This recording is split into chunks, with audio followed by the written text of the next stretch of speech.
on the show. So come on in and take a seat. Warrior class, we got the keys. Doom, doom, doom, doom, doom. To get you where you need to be, just study our show. And you're gonna grow like crazy. Watching you will see. Doom, doom, doom, doom. Warrior class, we got the keys. Just watch our show. 'Cause it's for you and your babies.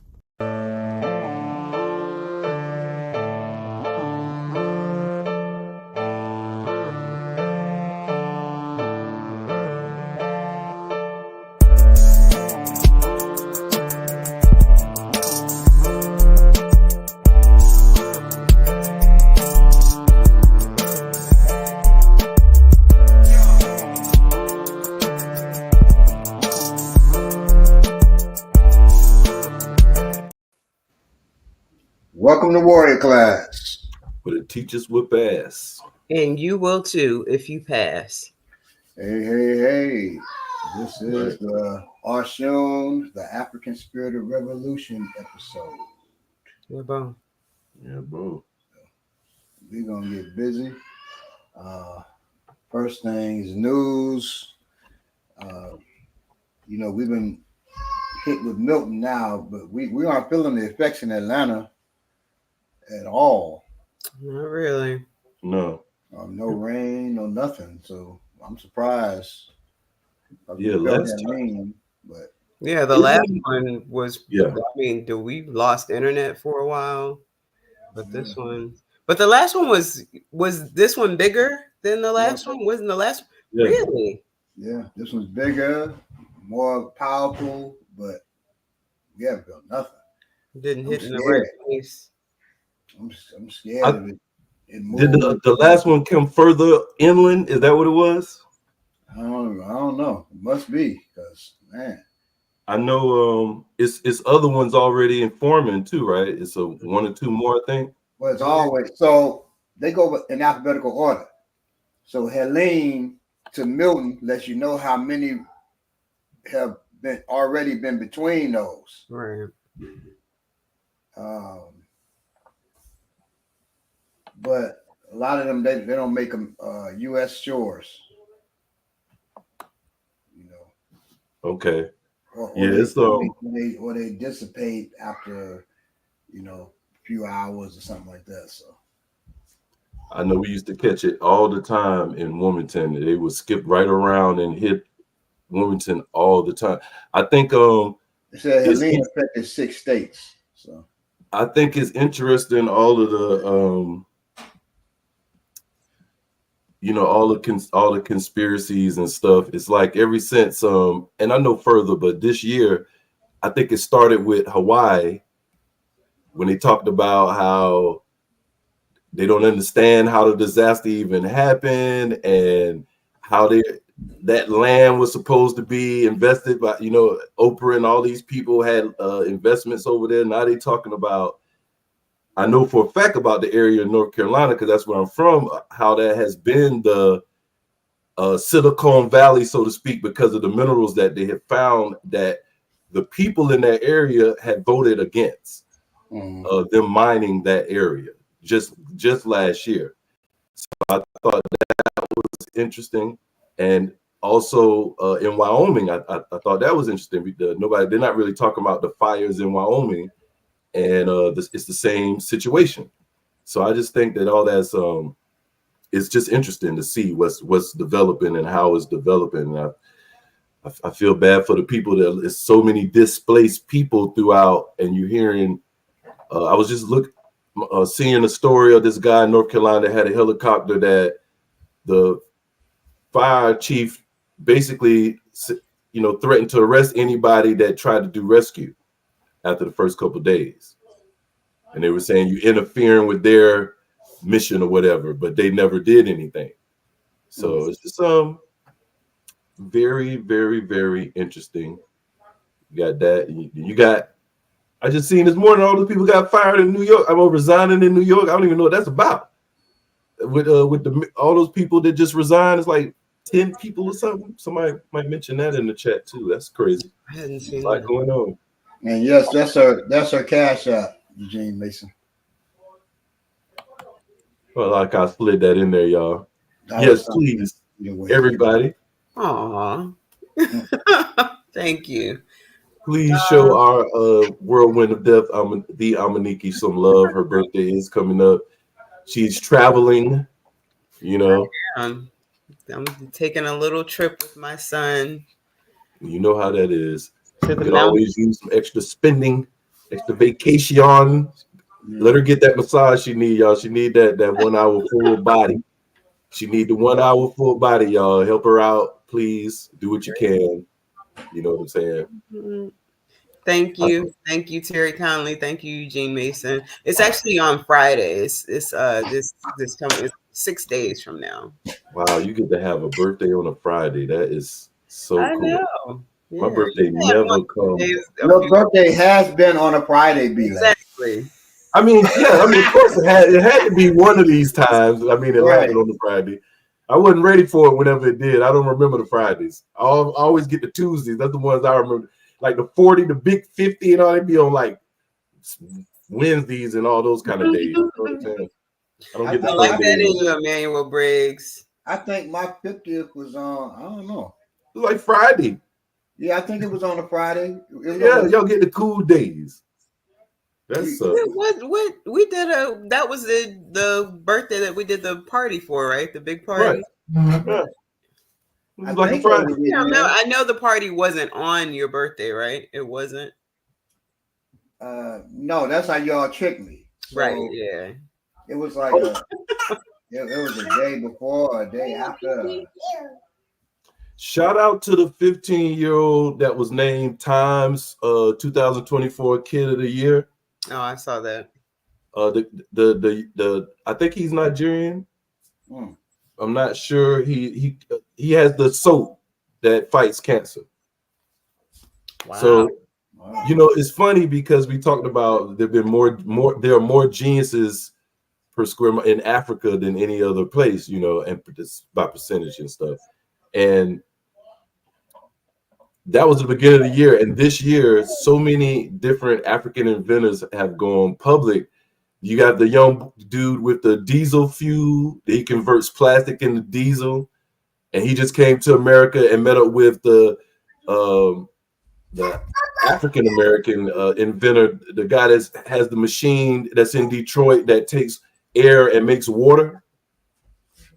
So now you have the young kid from Africa meeting the black man from America. They come together and they're running his machines that convert air to water with his plastic converted diesel fuel. Oh, and so wow.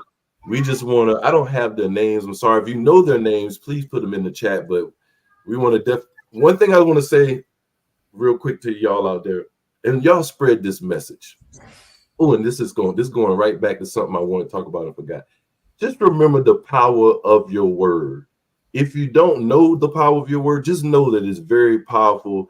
We are computers, and we don't even know we're programming ourselves when we say stuff about ourselves and about others. So the point I'm making is when you see on social media or when somebody's talking or whatever, and they tell you, hey, it's this guy, he just invented the cure for whatever it is, diabetes. And you say, oh, they're going to kill him. That's the first thing you say, they're going to get him. Why would you put that in the air? We're adults now, ladies and gentlemen. Why would you even say that shit? I just don't. It's the same thing as we ain't gonna never. Black people ain't gonna never. Black people gonna always be. We gonna never. Ain't no. What are you saying? Have more power. Have more control over yourself. You know what I'm saying? Have more understanding of the power of your words.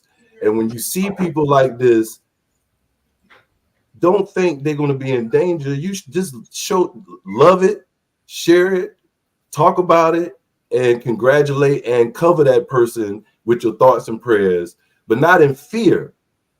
There's no reason don't be afraid for that person. You know what I'm saying? And if you are, don't put that out for other people. If you can't control your fear and your and your thoughts to a point where you just can't help but think whatever is going to be negative for anybody that's trying to do something positive and break through, just keep it to yourself. Don't spread that. I know you can understand that. At the least, don't spread that emotion, that In energy. fact, nowadays, with social media and everything, you can say, "Oh, that person is not going to be killed." Use that language. Right. My cousin was killed. He created a engine that ran off of water, and it something that kept recycling the water, and basically it could run off. The combustion of that's what it was, I It think. could run off water for not perpetually, but a long time, right? Because as it evaporates and then condensates, you're losing a little bit of water each time. But they did kill him. Now, but if we live today, the language that the family used with them was hey, they're gonna try to get you. Stay safe, blah blah. We wouldn't have to use that today, Right. you know. But back then, oh yeah. And you got help with social media, because it could work against you and for you, because now you are visible more than you would have been back then. It was easier to get to you because it was harder for you to reach out and let Right. people know your situation and what you were doing. So a lot of stuff happened in the 90s, and of course further back than then. But in the 80s and 90s, a lot of people that tried to come up in those situations, definitely things happened to them. Now it's a lot. It's different. Of course, we know that there's forces that work against us. One thing I pride myself on, and I'm not gonna say this person's name that gave me this compliment, because I don't fool with her like that. But one of the best compliments I ever got about social media was this person that's been knowing me for a while. Say, I noticed you never really talk about white folks on your page. You don't never really talk about what they doing. It's always what we you just focus on us. Exactly. I understand that we're not talking about all white folks and all that, but I don't spend time being anti anything, because you still giving that power. You know what I'm talking about? We talking about revolution, so all this ties in. So it's what you're giving your energy into. Like when people say you can't fight hate with love, well, that's ridiculous, because you definitely, for the hate you have for me, or whatever hatred you got, is not why I'm not fighting with that. I'm defending myself for the love of my life and the people around me. That's what I'm fighting with. That's what I'm using to wake up every day and do what I do. It ain't because I hate the white man and hate what has happened. I dislike all of this. This is true, but that's not what powers me. So we just got to get out of that negative. Right. Yeah, I was gonna speak on that too, because it's almost like it's a popular movement to be a contrarian, and to speak against positive things that happen. It's almost like you want to be the one who was able to say, "I told you so." If something bad ends up happening, it's almost like a clout thing. And is it really, you gotta really think about it, is it really that important to you so that you are always the naysayer, so that you can just say, "I told you so"? Maybe try not doing that, not putting yourself in that position, and see what happens. See how you feel. See how you affect situations. Also, strangely enough, being negative is some people's love language. I've heard family, not my family, but there you go, my wife's family. They say, negative stuff. Even you come in, look at your shoes. Look at you, girl, your hair, girl, so and so. That baby, so and so, and that's whack to me. But I understand it, but that's people's love language. Some It's people, conditioning, bro. yeah, It's of course it is. It's the slave mind, if you want to call it that. Mm-hmm. Just wanting to have something to say, Right. always. but also the self-esteem. You know, it could be either or. Like what you're talking is the contrary. Then there's a person don't even realize that they're that negative. I was just talking to my friend, a friend of mine yesterday, and I was saying, yeah, I'm doing so and so. I don't remember what it was, and he said, yeah, you know, I don't even like so and so no more. You know, I just blah blah blah blah blah. I paused and I said, yo, you lying. He said, what? I said, oh, we was just talking about cars. It wasn't that big, but I remember now. And he was like, yeah, I don't really care about, you know, cars and stuff. Like he tried to act like he was above caring about materialistic stuff, because I was like, man, I just drove this so and so, it was really nice or whatever. And you know, and he was like, man, I don't really, you know, I passed that phase about 10 years ago, man, with cars and stuff like that.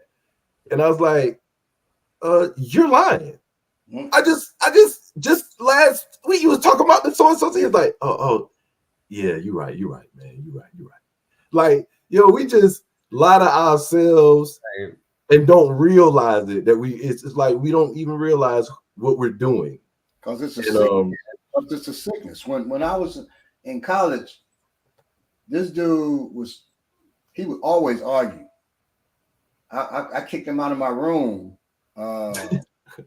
because he was arguing so much with me and with anybody. But he was saying Clint Eastwood was bigger than Sylvester Stallone.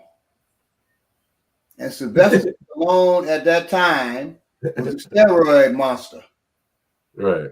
You know, during wait a minute, whoa, I thought you meant career. You're talking No, I meant bigger in size. All right, we got okay. That was opinionated conversation at first, but now we're talking about physical attributes. Size. I said, man, get your ass out of here, man. Stallone is much bigger. No. Clint Eastwood, hella big. Everything's hella big. Yeah, I said, man, I'm not going to argue with you on this one. If you believe that, you believe that, but believe that in another room. Get up out of here. What? I said, yeah, get up out of my room with that bullshit. You put him out. Yo, you think it's I always want to say I got another homeboy who I just made aware. This dude is about 40, maybe 30, late 30s, and just realized that he loves to argue. He loves to debate, but he couldn't face that until recently. He was sitting right in here, and he was saying to me, he sat down, he was like, who do you think the most beautiful basketball game? And I was like, I don't know. He's like, just give me somebody. So I said, and he's like, nah, so-and-so was better than that. I said, oh, wait a minute, it's a competition? And he's like, nah, I'm just saying. I'm saying, let's look at his and then let's look at the dude I'm talking about. But I didn't. We went from that to he pulled up a brain, an IQ test. And he was like, oh, I do these all the time. Let's do this. And I was like, yo, I don't want to compete with you on no, we ain't competing. You know what I'm saying? We just see who get the highest. Yo, everything is a competition. And I was like, yo, do you realize, man, that you always want to either debate me or you want to be in some competition with me? And he argued for a minute, and then he said, yo, I don't. He's like, I thought you started that. No, I've never challenged you to anything. I'm not competitive. I'm competitive in a way, but not like that. You know what I'm saying? I'm not trying to race you or nothing like that. I'm trying to be great. And it don't have nothing to do with you. You know what I'm saying? I will test my greatness against you, but that's for me. That don't have nothing to do with you. And some people can't understand that. So know thyself, man. And I hate. I sometimes I have to quote the honorable, Jesus H. Christ. Know thyself, man. Seriously. And actually, he didn't Oh, is say that what that. the H stands for? Huh? And Jesus didn't say that anyway. That was actually said. That's on the tombs in Egypt. Know thyself. So that was stolen. Exactly. We can't prove Jesus said Other anything. people, But, some Strong Flower one says other people are shocked by how harshly Black family members speak to each other. what? Listen, hold up. I had to tell my daughter's grandmother and her mother. I'm sorry, I'm on live internet. My fault. I came out for a second. Yeah. I came out a second. This was when she was a child. I had watch all of that talking y'all be doing about, ooh, you getting so black. You getting so black outside. That's the first one. Oh yeah. And then the second one is, ooh, ain't she getting big? Look how big she getting. When she introducing her to a family member. Like, I ain't seen my daughter in like a week or so. When I seen her, look how big she done getting quick. See how quickly whoa. Yo, hey, don't do that. You don't do that. And she try to laugh it off. No, don't do that. Now I was gonna say when that's what I was when yes, Black people do it, but other folks do it too. So Brittany Bowman said them folks must not know any Russians or Italians or Asians. Right. They're on a whole nother level. Right. They do it too. I don't know. We put ourselves on a different level. It's a cultural thing, and you can't tell people they're not saying that with love. Right. But that, you know what though? We're in the world, we need to be talking each other up, regardless of what anyone else is doing. But she is right. Exactly. I focus on what we do. She right. I grew up and went to some white kids' house with their parents, and they talk crazy. I'll never forget. I tried to tell my mama I hated her when she was in the middle of a beating because this white boy said, I swear to God, I tried to say, I said, listen, I never tried. I call my mama right now. She popped me like, pop. I said, I hate you. She said, oh. And when she took that breath, she must have gotten about 3 feet taller. And just it's like her body just spread it all around me. And all I saw was her in the belt. And it's just like she got so much energy. Don't tell a black mother, oh, you hate me. I'm sorry. That was what works for white folk, that show don't work for black folk. No. That white privilege is real, even as a child and shit, because shit ain't no way in the world. It's a different we on a different pedestal. I realized that the black people are put on a different pedestal when Girls Gone Wild came out. That's when I realized. You think I'm joking? Girls Gone Wild. Girls Gone Wild taught me something. When Girls Gone Wild came out, I remember I was bootlegger. You think I'm joking? I'm gonna bring this around. Watch how I do this. I was a bootlegger, right? So I remember the Girls Gone Wild trend where everybody wanted that CD, the DVD, right? When black girls did anything close to running around, taking their tops off or whatever, they shut that shit down. Black people can't go on the beach and act like Girls Gone Wild, or they will be all on the news like it is crazy. Do you see what they doing out there? Do you see what the black folks are doing? They got their shirts off, they drinking, they going crazy, they dancing. That's what they do when we do it. And it ain't even like what they do. They parties, they tear shit up by the end of the night. When they win a game, they take the field goal, but they run through the city with it. We just see like, yo, jumping in a body of water. We're put on a different pedestal when it comes to how you're supposed to behave. I realized that when Girls Gone Wild came out. Well, when I was at Howard, I was walking around and I was taking pictures of girls, right? Women, young women. And they said, hey, you know, a couple of them, you want to come to the room and take some pictures? So, of course, I take the pictures, blah, blah, blah. This Nigerian woman, young woman, comes up to me. And her father's a king in some town, little town, whatever. She says, I want to, would you like to take pictures of me? I said, yeah. She said, you know, but I mean, like the models in the magazine, like Hustler. And I said, what? Hell no. I said, you're not supposed to be doing that. I said, you're not supposed to be doing that. What are you doing? And she was, huh? What? I said, no. That's no, cool. You don't. And that's crazy, though. Now, that was crazy because I put her up on a higher pedestal than the sisters from the States. It was insane. Yes. But it so happened, you know. I was appalled. I was no. Now let me ask you something else because I can't help it. It's on my mind, and I'm gonna touch it, but it's so touchy we can't mess with it too long. What was her complexion? Dark.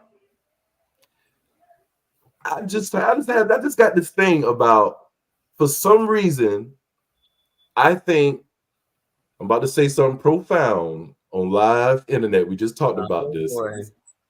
I have a thing where I think, I don't know about all males, but I think black males put more sexuality on fair skin than darker skin. Unless the darker skinned woman is being totally sexual, like she has on sexual and she just has a lot of sexual energy. I think that we naturally give them that we think of them as more distinguished, more something elegant. I'm saying that naturally. Like I don't know if it's naturally. I'm sorry. I don't know if that's nature or nurture, but I do think that we do that. And I just want to say that. Interesting. I don't know what that means. Like you mean like a esterol type gets more distinguished? Yeah. No, I'm thinking. I thought about a friend. It was a video going around where this dude at a Puerto Rican parade or something was dancing with this Puerto Rican girl, and he grabbed her by the neck, and she liked it. You know what I'm talking about? And she looked back at him, and we was talking about this video amongst three men, and one of the men said, we was talking about, I'm sorry, we going here right now. It's like, man, that look right there that she gave him, boy, that's the look you want. You know, that's the look you want, whatever, right? And he said, you can't get that look. A dark-skinned woman can't look like that. What? Oh, boy. Like, that's how far out he was with it. And then it made me think of the range of which we look at this shit. And I'm like, yo, that's wild that you would say that. He was like, that must be a Southern brother thing, because I've seen sexual women who are light skinned, who are dark skinned, brown skinned. Of course. And that look, I've seen it. So you never put that. So the question I have for you. So you never put that. You don't feel like that personally, that you've had like as a man a thing where you look at darker skinned women as more something than lighter skinned women or anything. I know your mother is a fair light skinned woman. My mother's light skinned. Yeah. I'm just saying. I'm just speaking out. I don't know if I have. I have no, but I have been attracted more to dark-skinned women. That's obvious. Mm-hmm. Yeah, because that happened to me later. I have children by only dark-skinned women, 3 dark-skinned women. But you may have a preference. Right? Yeah. Oh, yeah, for sure. Oh, so you basically saying that you may be biased to this conversation. No, but I will say, like Brittany Bowman said, and light skin be so. What are you talking about, Brittany? Why are you doing gender? What are you doing? I'm agreeing with what you're saying. Some of the most ratchet. You can't do that when it comes to brothers. I found the most, honestly, the most criminal brothers that I know are lighter brothers, not dark skinned like they make you think when they show on movies and TV and shit. It's always been light skinned brothers. This light skinned brother, light skinned, green eyed brother came to our house with my cousin one time, and he was gonna fight my sister over my father. It was just weird because he was like, "Your father was the greatest man." He wasn't dead at the time. He was the greatest man in these streets, and so. And because my father was very dark, had gotten the gangs together and had made them my blood brother. So he had ended a war by making me the representative of peace there. You spoke on that before, yeah. Well, and it was blood brother for real. I was a baby, but scars in my hand now from when I was cut and had to put it with their hand and all that. But anyway, my sister said something like, "Well, Daddy he likes to be in that job without being in that job, like to be in the gang world without being a gangster or whatever." And he was like, "Your father was the most gangster of all gangsters," crying and was gonna fight her. And I grabbed dude. I was like 13 or something like that, right? So my sister Phyllis, that's my older sister, she was 23. I grabbed him, and then my cousin, I handed him to my cousin. My cousin grabbed him and took him out of the house. That's the level of criminal he was. Mm-hmm. I just find it, I don't know, and I've always found that with lighter brothers. Maybe they're trying to prove something. That could be some psychological aspect of it. I found them to be more fiery to me. It seemed like whatever. If I saw if it was a lighter skinned brother and a dark skinned brother, they was on the same thing, on the same mission or the same thing. I don't know how to put that in different but whatever they're passionate about is usually, I would see the lighter skinned dude would be the most fiery, outwardly fiery, and the darker skinned person would be more of the fist. Will be the bases and the base and get it done, but be kind of behind the scenes, be a good talker or whatever. But it seemed like the light-skinned person is always more fiery, more outwardly, more outgoing. I don't know if that's I just want to, it's just a thing. I guess I just noticed, and I guess we can observe things. We don't have to pass too much judgment on it. I think it's something about darker skin. This is just my thing. I really think something in us, very dark skin, something in us sees it as divine in some type of way, maybe. I'm not saying this because I'm kind of dark skinned, y'all. I'm just I think it is. I do think we put that on things. Like we see elderly people, we naturally bestow wisdom onto them. You know what I'm saying? You see elderly people, you think wisdom. Maybe. I think sometimes you see dark skin, unless they're carrying themselves a certain way, you see something in that darkness. Anyway. We got a few comments in the chat. Gregory Jones says, "We've been conditioned to view fair skin as more attractive." I'm sure we all have seen that. I actually noticed a lot of, I would say most of the guys who I grew up with, who were either like friends of my brothers or people who I went to school with, almost each and every one of them is married to either a light-skinned woman or a white woman. Almost all the ones that are married. I can think of one that's married to a brown-skinned woman. And that includes one of my brothers.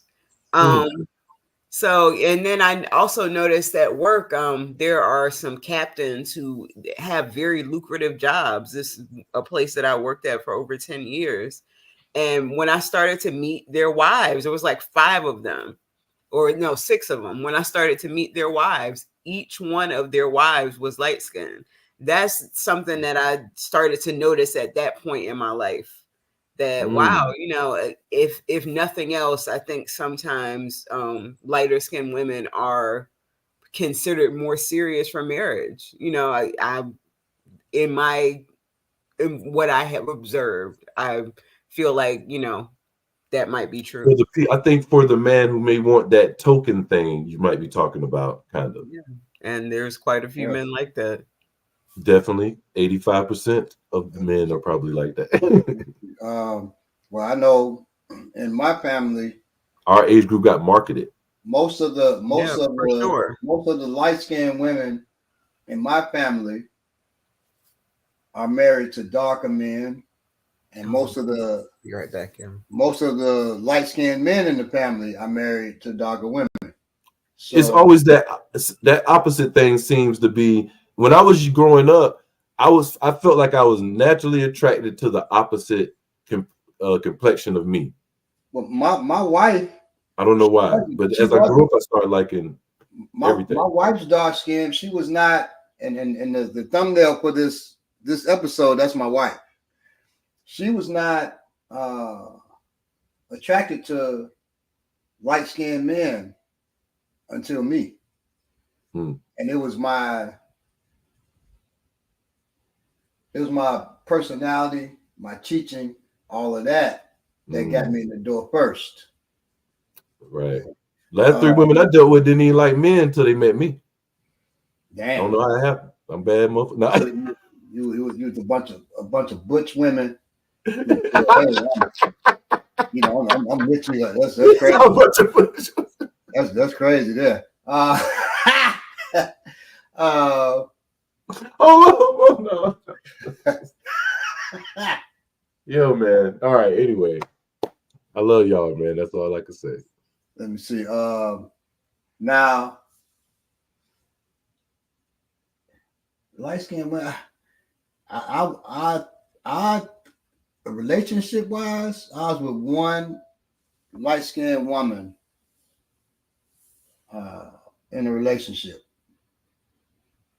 One out of all the women I've been in, well, not relationships, situationships with.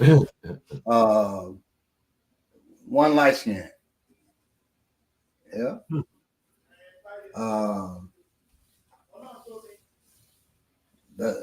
But also, I don't know.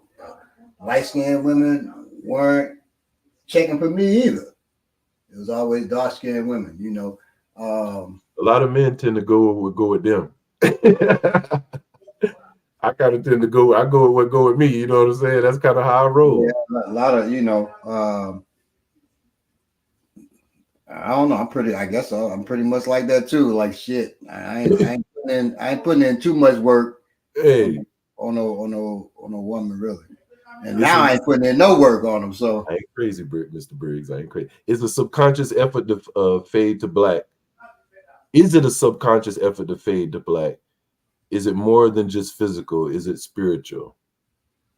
Is it a subconscious? Is it a subconscious effort to fade to black?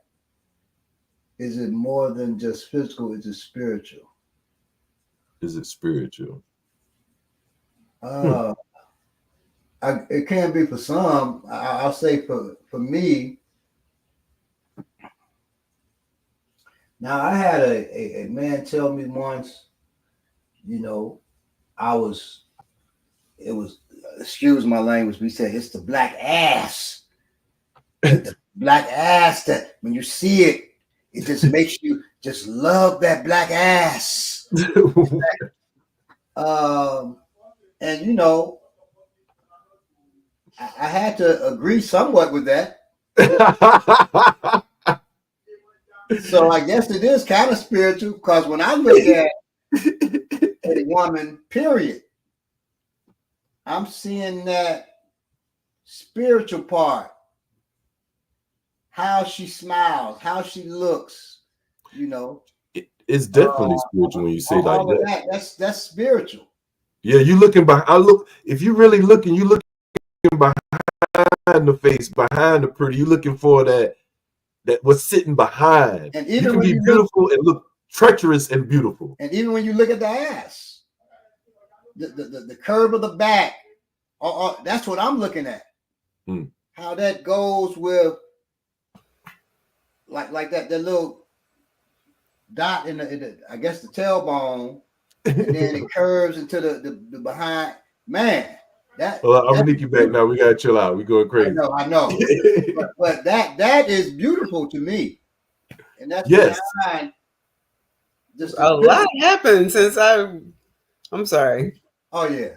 I'll read the comments. Shoulders, back. My bad, brother. I love all type of. I mean, of course, we just went crazy. It didn't turn into a man show. Yeah. Mark and Derek and I manifest. We going crazy. The black folks, he stated that there are two warring ideals in black people: one African, one American. Do y'all agree with that? Yes, I definitely agree with that. Let's talk about it. I like that. Yeah. And that reminds me of a friend that said this rhyme, you know, in his he's like, yo, in my mind is like a constant war going on. And that's a good way to put it. Yeah. Your African side with your American side is definitely having a fight. That's why you got to realize that you are all of that. That you all, you know what I'm saying? That you are indigenous to this land and an African all in one. You know what I'm saying? And sorry. What you laughing about over there? I manifesto as has cross-pollinated in some instances. I don't even know what that means. So it's hilarious. Thank you, I manifesto. He's right. He's right. I understand. What the little dimple. The little dimple. Exactly, Mike Jones. Draw what link? What link is he talking about? Yeah, what link? On the ass? We ain't got no link for that, nah. We ain't got no link for that. We ain't got no link. We ain't got no wrong page. Probably do have some links, Mike, but you know. I'm Nikki's asking you. What is he talking about? You gotta come to the Patreon. Jimmy Bowman said it's the same with y'all though. Talking about the man, she appreciates a man's backside. Women appreciate a man's backside. I'm sure y'all do, but I don't know if y'all appreciate it to the level of a man appreciating a woman's backside. No. I believe we do.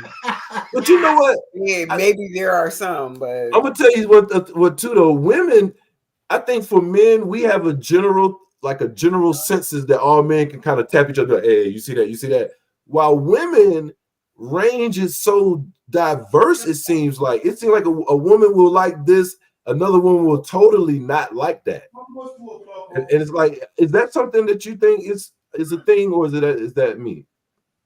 I'm asking you. Definitely. Yeah, there are some qualities that certain women zero in on. I would say like muscles. It's funny.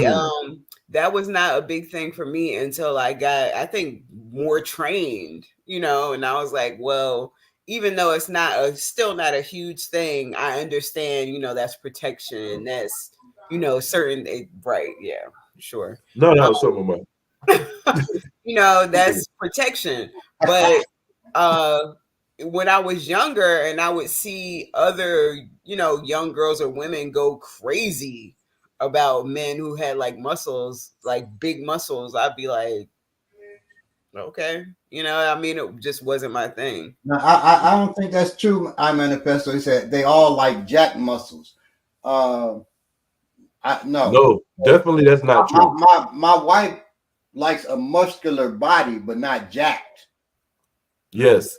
I know a lot of women don't like I thought women would like the cut up look, but most women that I would talk to would like the bulky look without all the cuts out, you might say.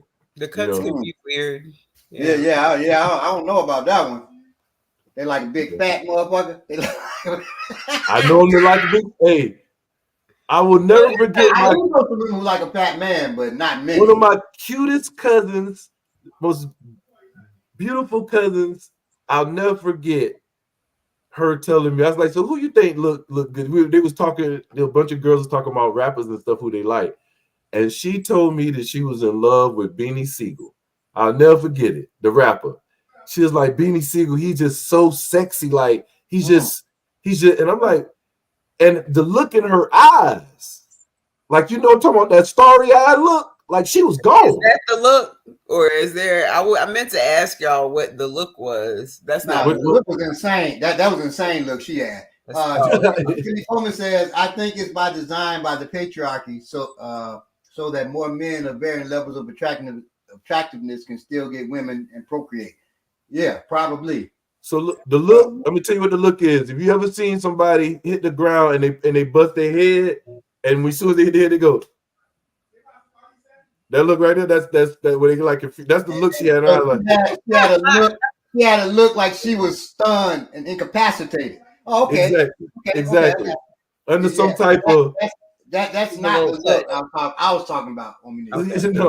My cousin, like, she had a concussion when she was talking to me. I was like, what are you saying? I can't even understand. She was under some type of spell. But yeah, I love big men, see? This an open panel or nah? No, Mike Jones. It's not an open panel. Whoa. Hey, what's happening? What's happening? My name's Tito. Bro. I don't like that. I don't know about that question now. This is a good character panel here.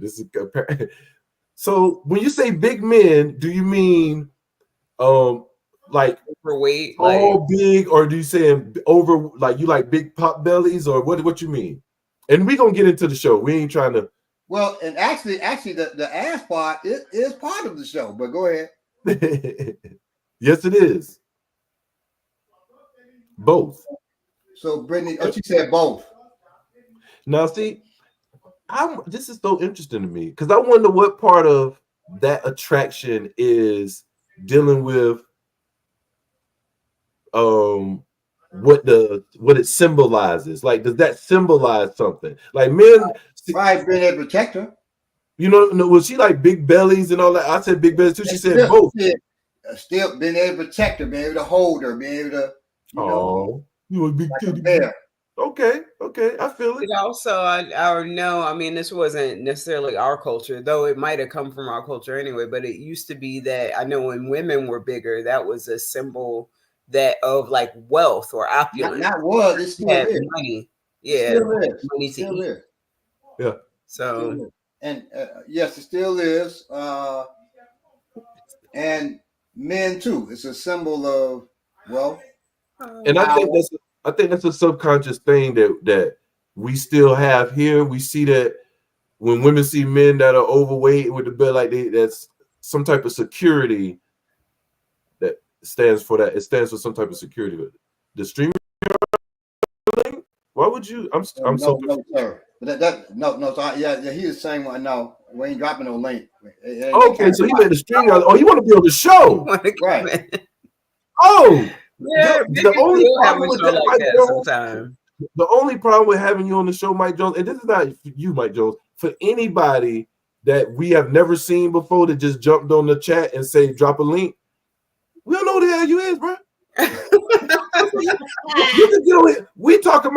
We have a set thing that we're talking about. We got an outline and all that. You could get up here and say, hey, give the middle finger to Bob and say, fuck all this, blah, blah, blah, blah, blah, and start a beef, and you can just fuck the West Coast. Like, we don't know what you're going to say. You might start an East Coast, West Coast rivalry. We don't know where you're from. We don't know what your politics are. But if you're in Atlanta, you can always reach out to us and get to know us, and then maybe we can have you on the show. Reach out to us on social media. For all we know, Mike could be jumping see, look, hey. Yeah, that's true. Yeah, I forgot. Brittany says she like men as Mike might be more than that. They'll show us something. Yo, we ain't gonna have Mike. We can't let you do this. Now, if you want to drop your OnlyFans link and they go to your OnlyFans, you know what I'm saying? Amanika, if you want to drop your OnlyFans link so people can know where to find you, this is fine. Y'all can do this, but y'all can't, Now we have done a show where we had people drop, come into the show.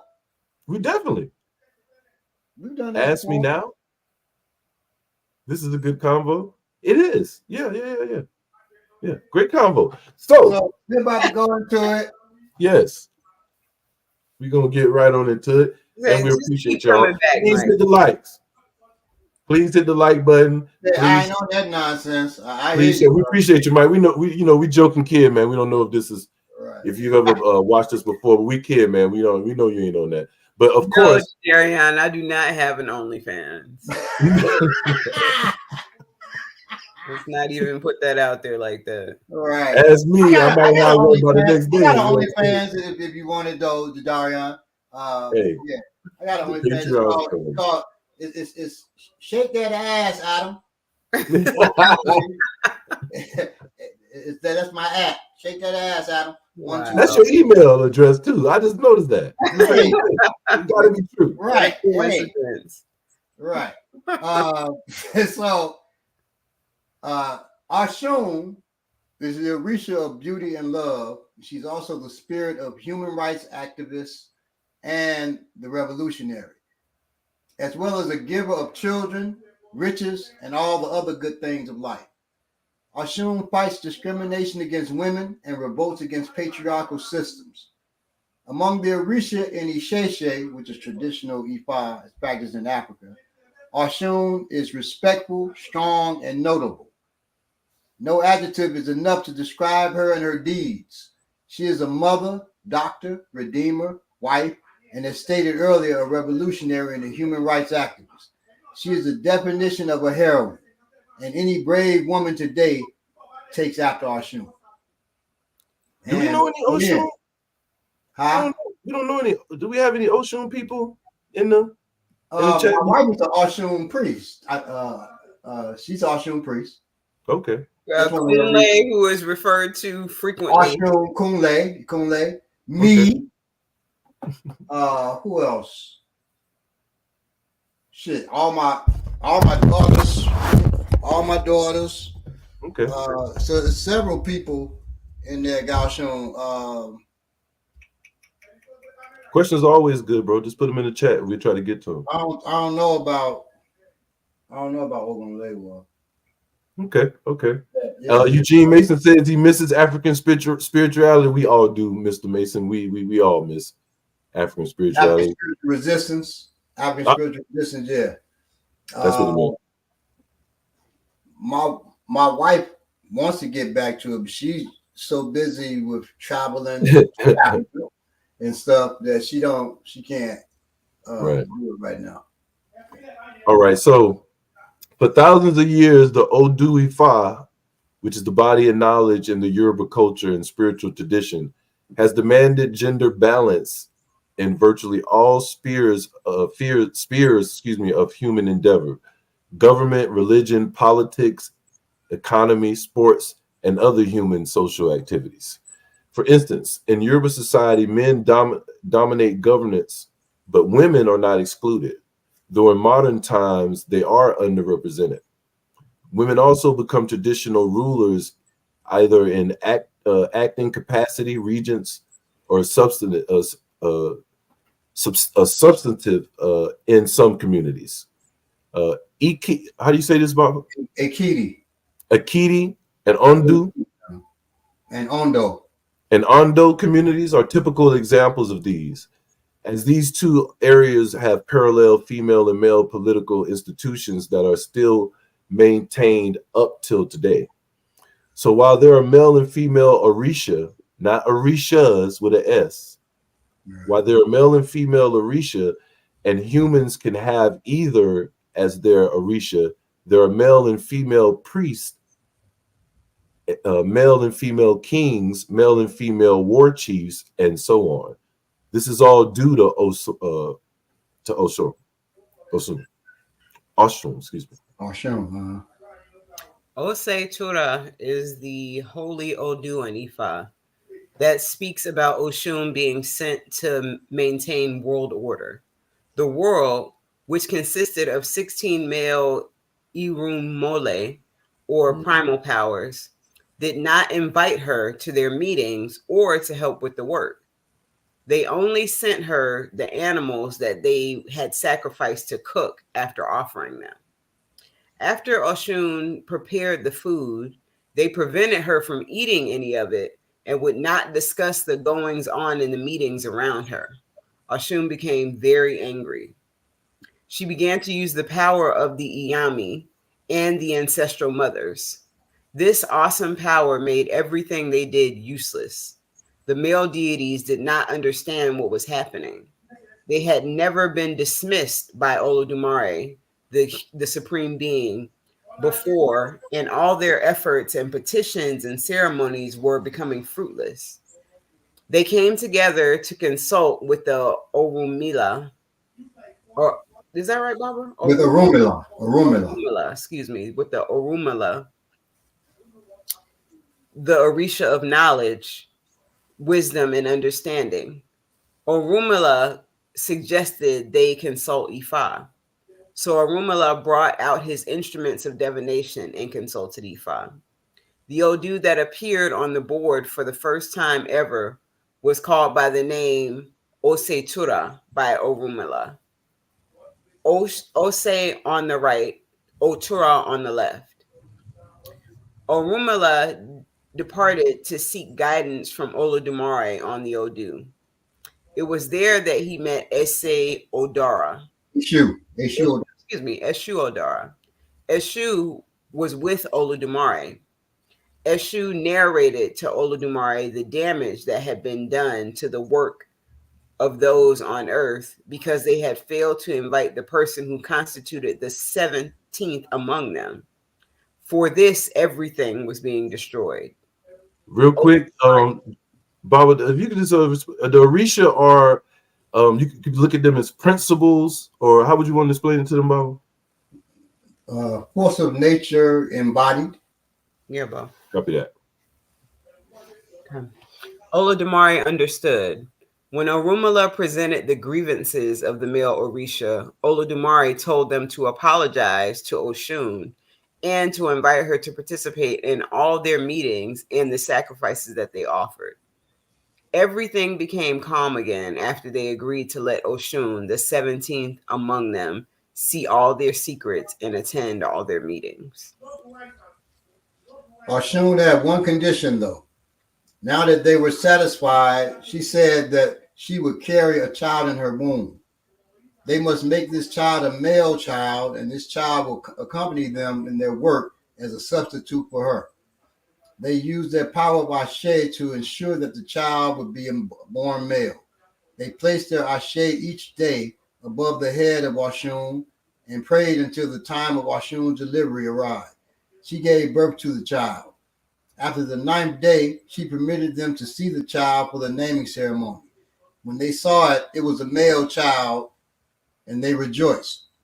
Each one carried the child and blessed him. What type of name should we give him? Orishanla, another name for Batala, asked. You all know very well that each day we blessed his mother with our power so that she would give birth to a boy.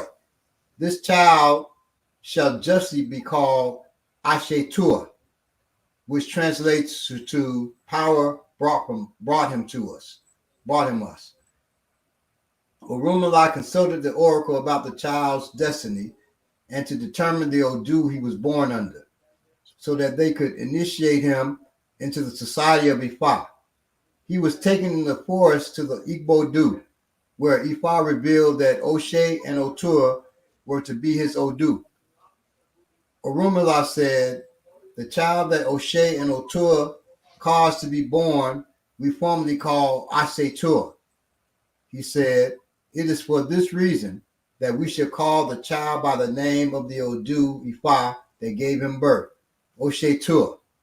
Thus the child became the personification of Oshetua and participated in the group of the other Odu to the point of going with them to all the places where the offerings were made on the earth. Osun herself gave this child a name on the day. She said Oso, meaning that the child was the Osho, meaning that the child was the son of magical power, because she herself was an Ajay, an aspect of the power of Iyami. She said Akin Asho, a powerful, brave warrior who is the recipient of a great supernatural power. This is why Oshe Tour, Akino Show, is called one of the 16 most powerful among all the Ojuifa. Yes, that spelling, Jacqueline, is interchangeable. You'll see it spelled Risa, and you'll see it spelled with an H. So Yeah, anyway, but in Isheshe, which is the traditions that are from Africa, it's right, not spelled with an H. There's no right. H. It's an That's S. us. It's an S with a dot under it. That is the sh sound. Okay. All right. Afterwards, they said that in whatever place the great ones met, it is compulsory that the child be with them. If they cannot meet with them with the 17th member, they cannot arrive at a decision. Thus, Oshun's revolutionary act is throwing a monkey wrench in the program of the male divinities. Was the first act of revolution and the first fight for the rights of women, and teaches us that if you want things to change, you have to make things change. And you have to stop those systems that oppress and attempt to erase you. Beyond the first act of revolution, Oshun is the spirit of revolution. What does that mean? Oshun is often called a seductress, and people mislabel her as a prostitute. A force of nature, the spirit of beauty and love, a prostitute. Okay, we got to think deeper. Revolutions seduce us with the hope that the course of history suddenly begins anew, that an entirely new story, a story never known or told before, is about to unfold. Revolution, brought about by the idea of freedom and the experience of a new beginning, actualizes the experience of being free. Revolution is a concerted effort to change government, regime, society, or all three by violence. It is an attempt to establish a new moral and material world and to impose or evoke radically new patterns of day-to-day conduct, again, by violence. Revolutionary violence is a means to a wanted end.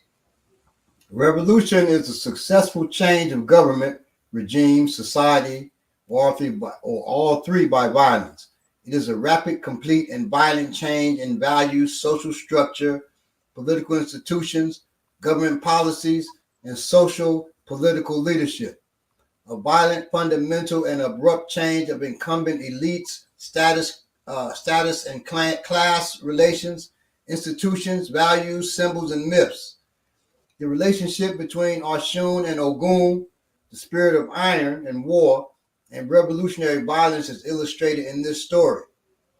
Though he worked in the city as the blacksmith of the Orisa and humanity, part of Ogun's heart always remained in the forest. As the years went by, Ogun began to tire of the city and the constant work he had to perform. Though he remembered having cursed himself before Batala the Orisa of peace and consciousness to a life of hard labor, he began to feel he was powerful enough that none of the Orisa had the strength to stop him from doing whatever he felt like doing. And what he wanted to do was to retreat to the forest and leave the city Ile-Ife, and all his troubles behind. So one day, without warning, he merely disappeared into the forest. It didn't take long for his absence to become noticed, as virtually everything ground to a halt for want of a blacksmith to create the tools necessary for day-to-day life. One by one, all the Orisa, with the exception of Shango, went to Ogun to try to persuade him to return. None of them met with success. Even Yemonja, Ogun's ex-wife, and the Orisa fertility in Orumala, knowledge, wisdom, and understanding, failed at their attempts to bring him back to carry on his work. His response was simply to savagely chase them out of the forest. Meanwhile, the Orisa and the beginnings of humanity were beginning to starve. One day, a young Orisa appeared before the heavenly court to ask if she might be allowed to try to bring Ogun back to civilization. This Orisa was Oshun, the youngest of the Orisa. The other Orisa complained that she was far too young and that Ogun was far too dangerous for her to be allowed to go. Ogun might even kill her, judging by the taciturn mood he was in. But Osun was not to be dissuaded from her task, and she hinted that she might be more powerful than they thought, and that she had her own ways of bringing the recalcitrant Orisha back to the fold. At this, the heavenly court erupted, some complaining that this upstart didn't know what she was talking about. Others merely laughed at the idea. But Obatala was listening carefully to all that was being said, and with a wave of his hand, there was silence in the great halls. He said that as none of the other Orisha had been successful in bringing Ogun back to the city, it wouldn't hurt to let Osun give it a try. He added with a knowing smile that perhaps Osun did indeed have powers that the others hadn't considered. With that, Osun turned, left the heavenly court, and set herself upon her new task. She advanced into the forest, dancing, wearing only 5 scarves. When she saw that Ogun was near, she began to do her dance in earnest, always revealing a little and then hiding a little with her transparent scarves, all the while acting as if she was unaware of Ogun's presence. And she sang, Oni Obombo, Soli you Baba, Soli you Baba, Soli you Oni, Obambo, Kare Baba, Solu Baba, Solu you Baba. I am the queen of honey, and my honey is irresistible. Sure enough, he crept in closer for a better look, and Osun responded by pulling back ever so slightly. When Ogun would sneak within range, she would take some honey, pour it from her bottle onto her backside, then dance. Her gyrations would cause the honey to fly and smear Ogun's lips. Soon Ogun was acting as if in a trance, but Osun kept acting as if she didn't even notice him. She merely kept retreating slowly in the direction of the town, occasionally spreading more honey on her backside and smearing Ogun's lips when it seemed her spell might wear off. Before he knew it, Ogun found himself in the very center of the city, where he was surrounded by all the Orisha who cheered him and the diminutive Osun for returning. For Ogun, it was a point of honor to remain, otherwise he would appear weak and easily fooled.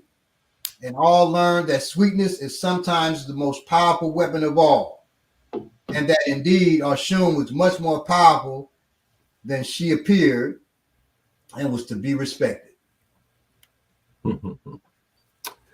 The smearing of honey on her backside means that to Ogun, Osun made the ideal of work sweet. The backside is often associated with work. Busting my ass, hump day, yada, yada. Work is also associated with revolution and workers with revolutionaries. And he even began to speak revolution, his lips smeared with honey. So Osun, the revolutionary, seduced Ogun. And the penultimate, is that how you say that, Bob? The penultimate warrior.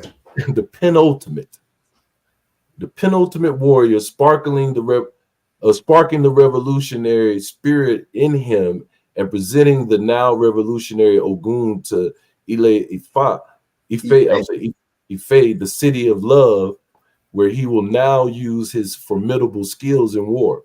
Fueled by his revolutionary spirit to protect the people, revolutionary violence, Osun and Ogun, is necessary for our liberation. Yeah, well. Right. So she smeared the honey on his lips. So he began to speak with a voice of honey. Okay.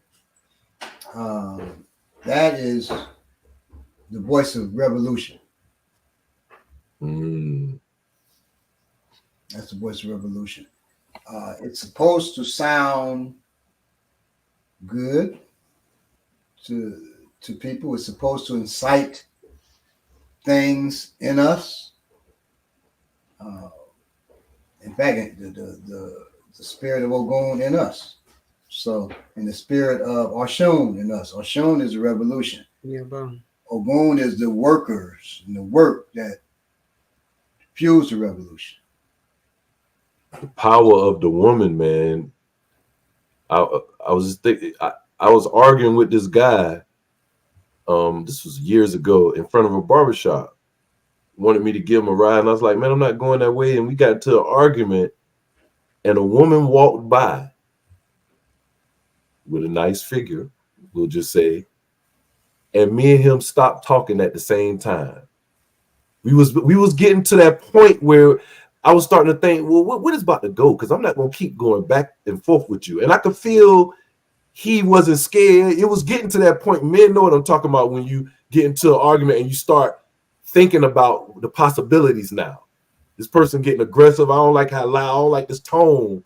Where we about to go? As soon as I said that, a woman walked by, and we both stopped and looked at her, and looked at each other, and started smiling. I said, "Man, ain't that crazy? Ain't that amazing?" He was like, "Ain't that like a black woman?"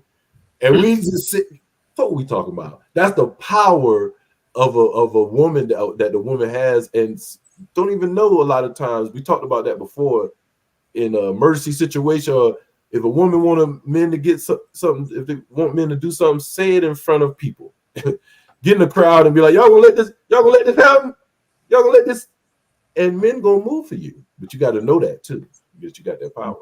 Mike Jones said, isn't this no different than Greek mythology? Seems like confusion. What's confusing in that story? Nobody's confused. I think the seems like confusion came after Bile's story about how the woman sort of took their attention away from the fight that they were having or the disagreement. So I'm guessing that's a woman's power, is to confuse, maybe. That wasn't confusing. Right. But I'm just saying, get brothers killed. Statement he said you're trying to get brothers killed. I don't know what that means. He been tripping ever since. He asked me, he said a question ever since the OnlyFans. You ain't been paying attention, but he done went crazy. He was talking about all type of stuff. We ain't gonna even read his stuff. Okay. I will say though, there's one statement that he made, and I think he may have felt like he was being contradictory, but it ended up being exactly correct, and that is that the woman has a very significant role. It's not to be like us as in men, and that is right. Correct. Yes, that is exactly right. The story, yes. We understand what allegory is. You're not looking at three fools. You know that remind me of this guy is real smart. It reminds me of what Bob always saying. You might be a master blacksmith in one place. That don't make you. You could be apprentice this next place. So this one guy, Yusef L. I'm gonna say your name. Maybe you watched the show, Yusef. I did Yusef's first interview. Now he's a big famous sovereign guy that talks down to everybody. But because he got a lot of money now, and I was there when he first got out of prison. Oops, I didn't mean to say no. Anyway, I see Yusef post all the time, and I ask him questions about because he feels authoritative on stuff because people give him that power. So he talks about women because he's single and he's lonely. You could tell. And one of the things he said on a post, he said, I was looking, walking around yesterday, and I saw this construction site, and I said to myself, "Wow, men built everything." And the men on their comment, "Yeah, we built everything. We built everything."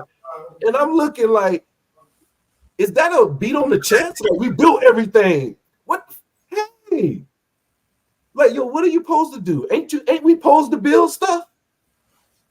Why are you taking what makes you feel so superior because we built first of all, you ain't build nothing.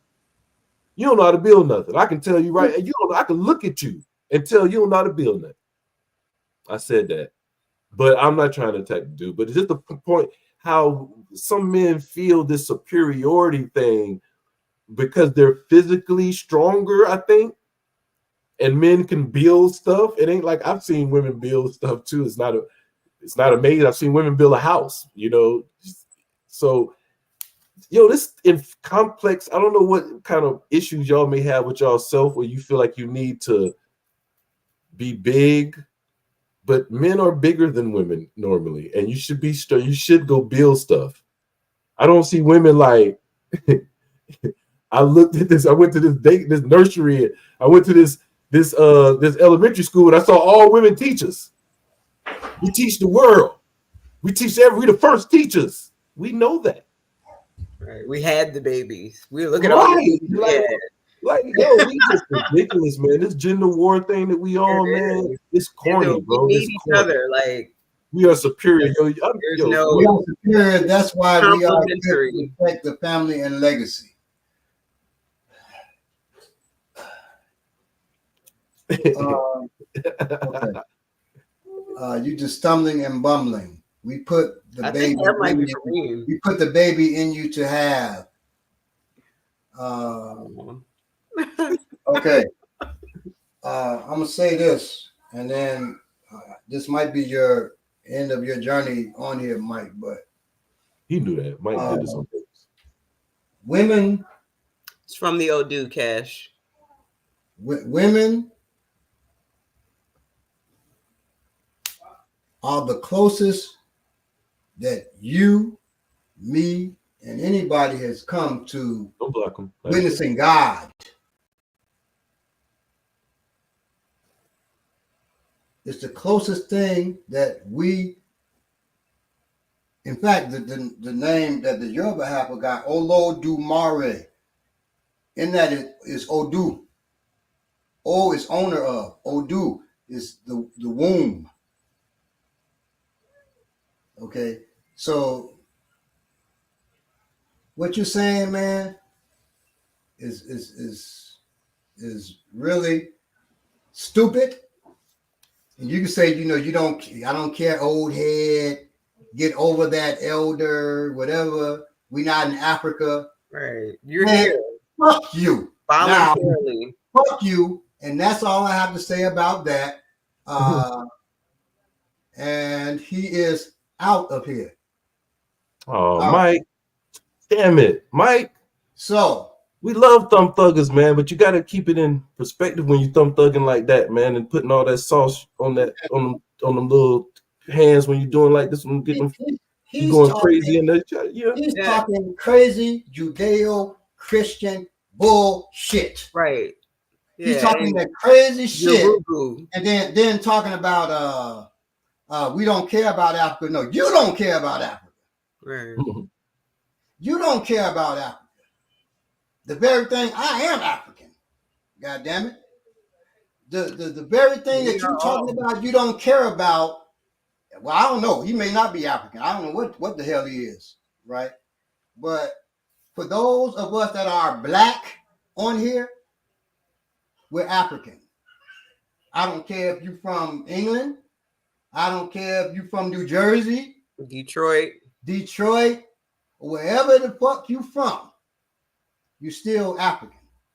And I just want to say from when Baba say that, the way I hear it, and I'm just gonna let you know, I agree with what he's saying. When I hear it, let's say for the new wave or whatever, maybe you hear him saying melanated or whatever you hear. It's all the same if you want to get scientific with it. It's all the same thing. All the indigenous people of this world are the same individual species, race, or whatever you want to call it. So it doesn't matter if he put African on it, somebody else put melanated, and somebody else put indigenous to the land. Right. It's still the same mother freaking thing. And so you can be, it just reminds me of a song. It's like some people, you stay in the bed and just worry about what's in your room or in your house, and other people get outside and worry and can be concerned about the world.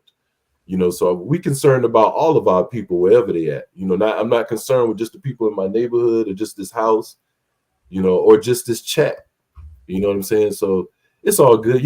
Every time somebody get on here that we never seen and nut up, I feel responsible, honestly. And the reason I say that is because I'm a narcissist. I think everything is connected to me. But no, the reason I think that is because I'm the only one between the three of us that's on social media handing out ass whippings to some of y'all in front of a lot of people watching.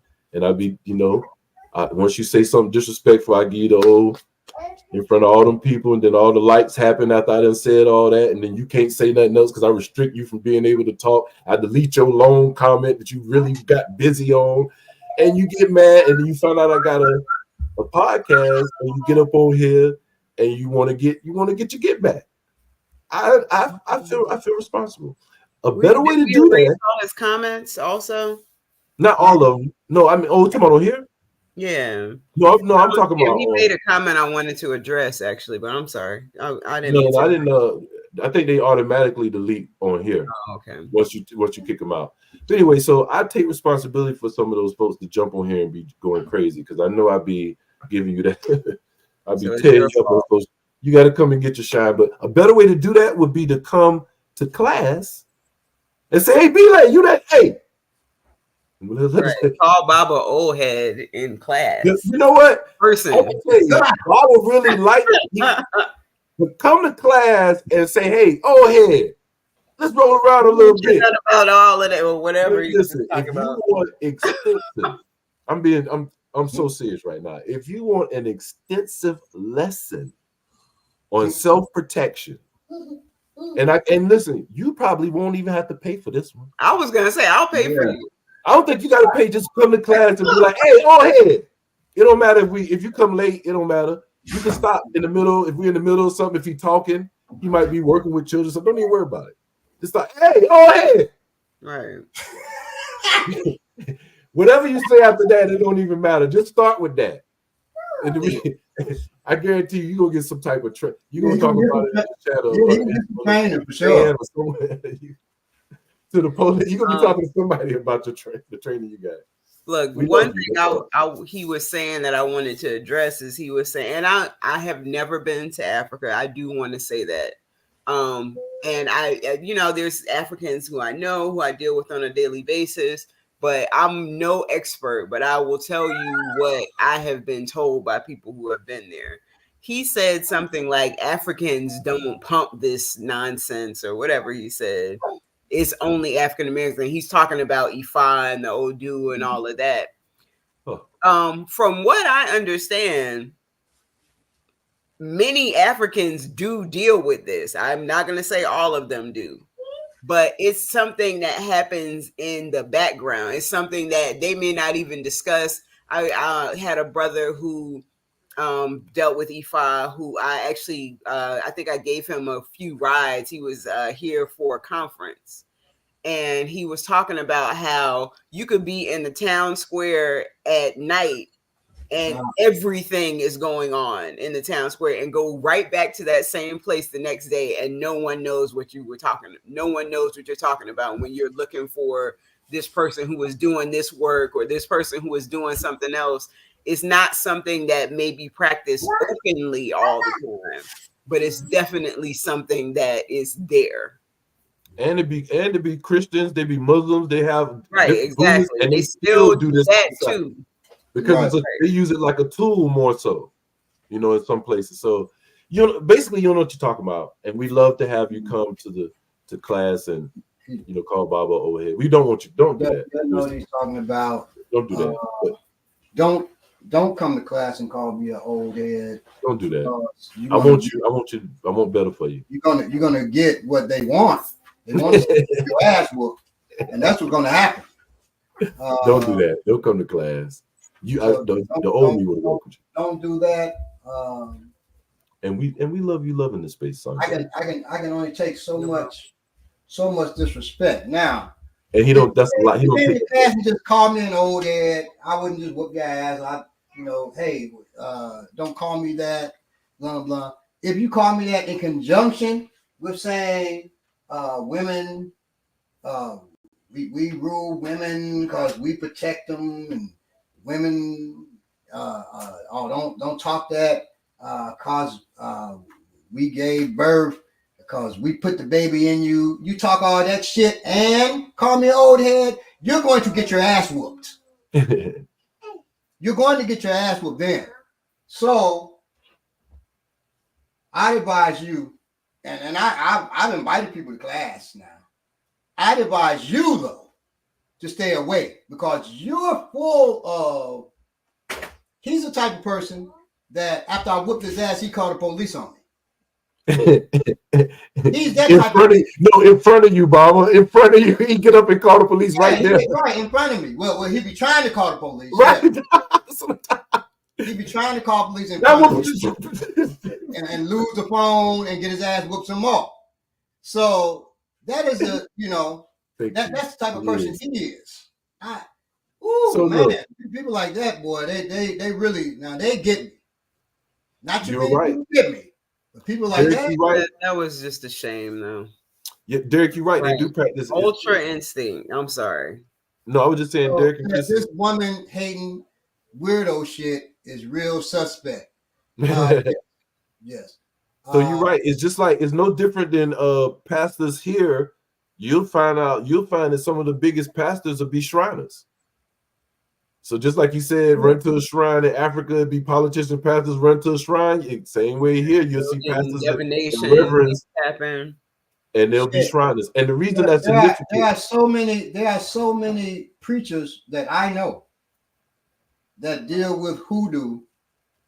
In fact, some of the hoodoo stuff is done right in your face in the church.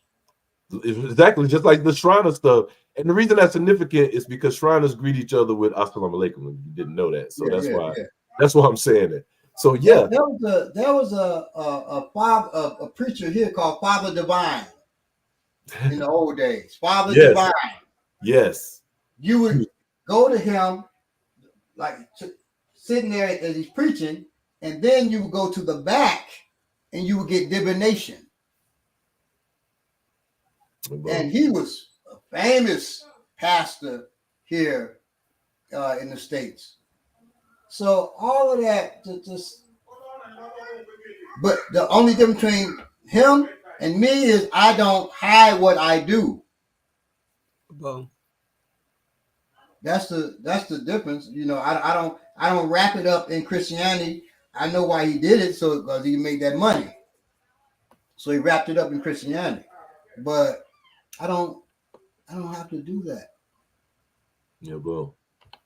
All the while, you probably heard speaking. There's a Babalawo here at the house from Nigeria who's staying with us. Real quick too, Bob, before we get out of here, I want to get back on what we do, y'all. I want to urge y'all. This is what we do.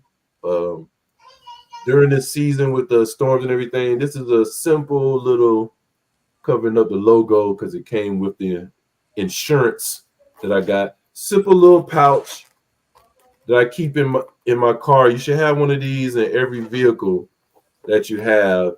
And I'm just gonna open it up so you can see. This is just all first aid stuff. Can you see? There you go. Oh, it's disappearing, and that's magic. This is first aid stuff. Just the basics that you would need in small situations, nothing too big. You got your bandages, you got your wraps, you got your ointments, things of that nature where you could set a wound if you need to, where you could dress a wound. If you have some insurance companies will offer these packages with them. If not, look online. A lot of times you can order them off of Amazon or something like that. But have a little kit in your car, comes in handy. You can order the full APAC kit from Still Standing. Please go to Still Standing and order your kits. He has the best ones, the most extensive ones that we've seen at the best prices, and you're supporting local business and a good brother at the same time. So we always want to plug Doc Peggins. Check him out. Still Standing on social media. He has a lot of good information on surviving these type of storms and events as well. So check him out. Right. Brittany Bowman, he was a cult leader now. He did that too.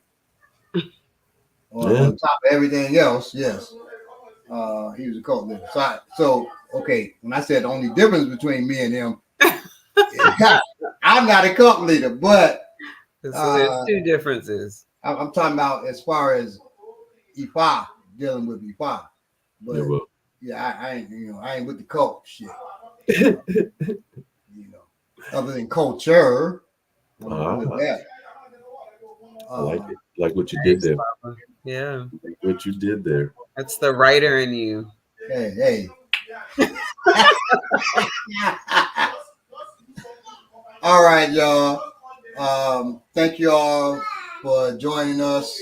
We And love you, family. dealing with Osun, the spirit of revolution. Above. And hopefully we all have a little Osun in us a lot. Absolutely. And some Ogun in us too.